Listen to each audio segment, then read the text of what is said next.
Je tiens à préciser cette semaine que on a eu des affrontements à Quimper. Notre organisation syndicale, donc en la personne d'Yves Lefebvre, qui est secrétaire général, était sur place, est allé au contact des collègues et les policiers ont été formels.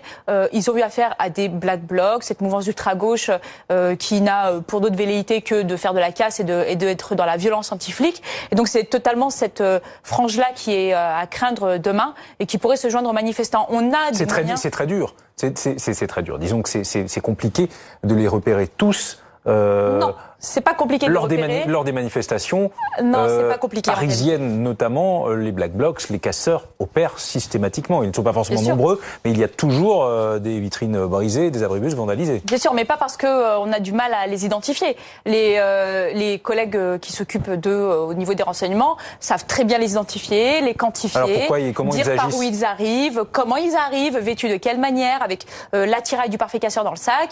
On sait exactement de quelle façon est-ce qu'ils s'attroupent pour pouvoir ensuite joindre les manifestations pacifiques. Et parce qu'il y a aussi des outils juridiques qu'on ne met pas à la disposition des policiers. Il faut aussi avoir le courage de dire qu'il y a des décisions plus haut qui ne sont pas prises. Les policiers n'attendent qu'une petite chose. Qu'est-ce qui permettra aux policiers d'agir? Et parce que c'est très important ce que vous nous dites, en gros, d'intercepter les black blocs et les casseurs avant qu'ils n'agissent. Alors c'est quoi? Ça se faisait autrefois, ça se fait plus depuis quelques années. La question, je la laisse aux journalistes politiques pour se la poser. Mais il en demeure pas moins qu'on sait par où ils arrivent. Ils arrivent par troupe.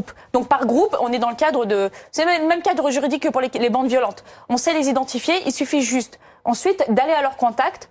On est dans le cadre du code de procédure pénale qui permet de faire un contrôle d'identité sur ces personnes. Le préfet de police l'a lui-même dit à l'instant que demain, il y aura donc possibilité d'effectuer des contrôles d'identité sur l'ensemble de la zone de défense de Paris.